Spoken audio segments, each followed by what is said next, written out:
Hello, ingenious sewing professionals. Not quite sure whether I'm even live here or whether the connection is dodgy.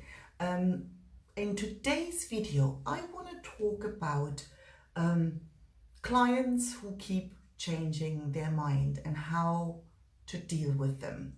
So I don't know if you work to order, then you know that sometimes you have clients who have a very clear idea of what they want, and you show them the fabric and they can literally see in their mind how it's going to turn out, and you're on the same wavelength taste wise, and it just, and you just basically cruise along, and they're usually your favorite projects. Now, other times you find clients find it difficult to make a decision, and so it usually starts off when you have that first consultation that they're like, yeah, I don't know, maybe the red, but then maybe the pink's nice too, or maybe the blue, and you can already tell that they're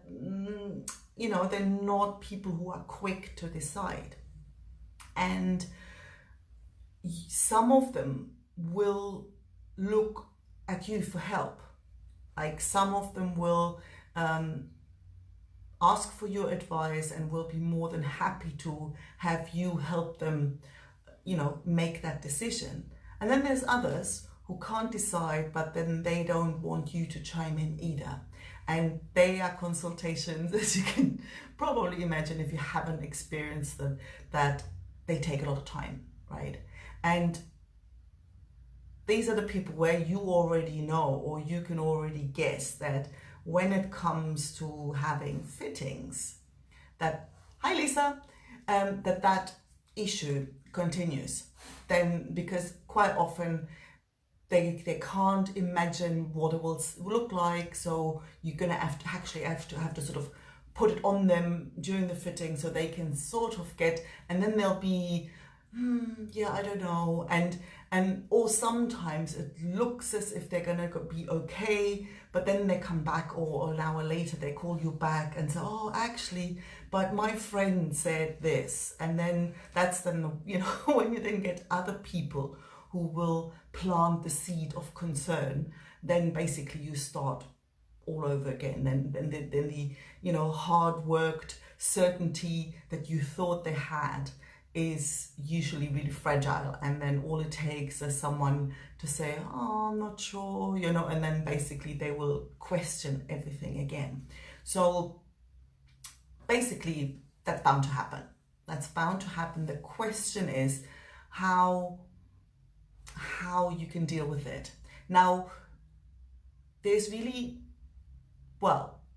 basically you can deal with it however you like, basically. So it's the moment to remember that you're the boss, right? You can put up with as much of that as you feel like putting up with.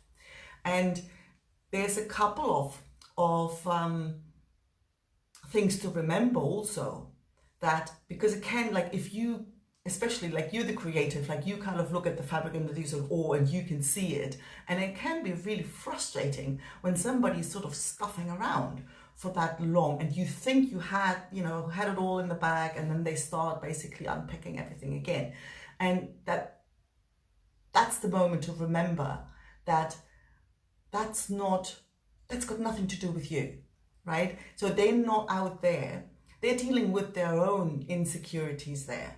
They're not doing that to stuff you around. They're not doing that because they're not respecting you. That's good. You don't even come into the equation for them.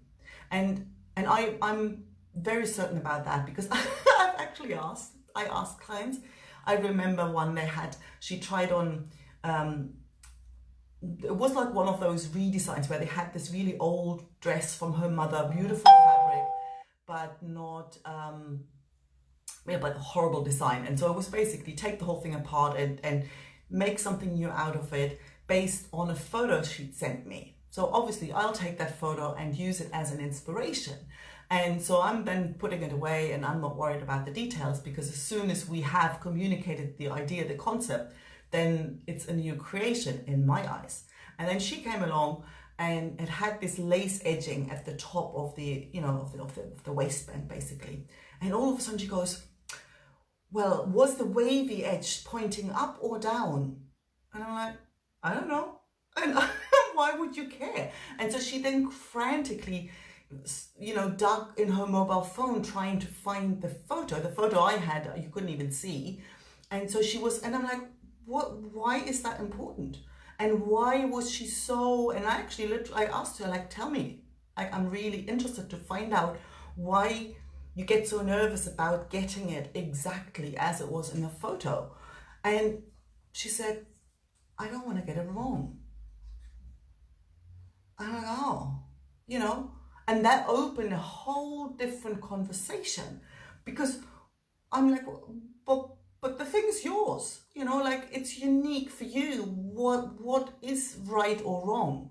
Right is what you like. But then I don't know what I like. That's the thing. So she's not trusting her own taste. So she basically hangs on to, you know, because the photo that was like from a magazine, that was someone like a famous designer, like somebody known, where she thought, well, okay, that person is famous, so I know they've got good taste, and as long as I do it exactly as they do, then I can't go wrong. And there's all this thinking about what doing her own thing, what that would mean, you know, if she trusts her own taste and then somebody else won't like it, you know. But that's all that bullshit that's going on in her head. That's got nothing to do with you. So what you do about that really depends on, well, the time constraints to start with, because sometimes, and I've had it with groups as well, when, you know, they kind of have this bullshit going on, but then we have, like, let's say we have 3 weeks for the project, and they eat up 2 weeks with their bullshit basically, which then means that I only have a couple of days to make the outfit, and that's not, like, I can't allow that. I have to stop that early on, or to say, well, okay, look, this is the situation. You know, if we have 3 weeks and you take 2.5 to come to a conclusion, that means I have to only 2 days to do your outfit. There's 2 solutions to that. You know, either you pay me extra, or I can't finish the dress in time. You know, it takes longer. If that's fine with you, that can be potentially fine with me.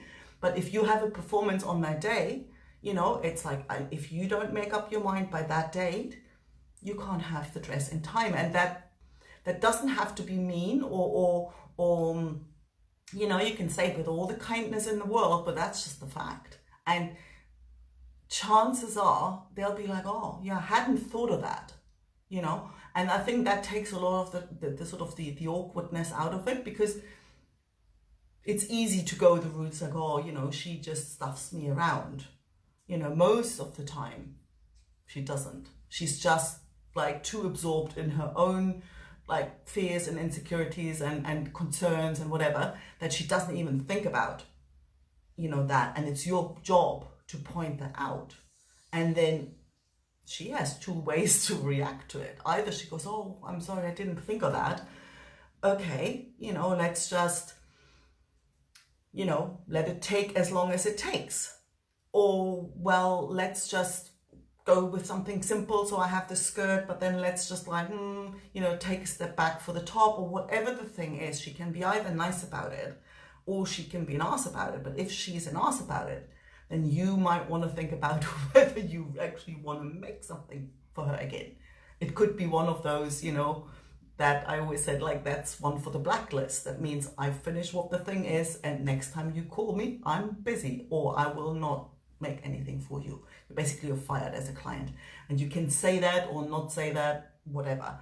And I also basically charged a lot more, like, because it does take a lot more time, you know, all the creative process, all that kind of, you know, figuring out one design or whatever, and then you might even run around fabric shopping, but even the consultation that with somebody who decides quickly is like a 10-15 minutes conversation, and with somebody who can't make up their mind, it takes an hour and a half, you know, and then you need several. So that's clearly taken up a lot of your time. And I know the clients who are like that, and they just get quoted twice as what everybody else pays, you know. And they usually, especially the people where I actually do, and I don't know, there's a good chance she even knows it. I mean, I never tell her that, hey, you pay twice as much, but they talk, you know, she probably does know it. And still, she's grateful that I put up with her. Like, and I don't know, she's lovely, and, you know, she's Japanese. So it's a cultural thing as well. And I basically factor that in. And, well, fine, I don't mind. And yeah, and if I have a group, for example, then I probably wouldn't.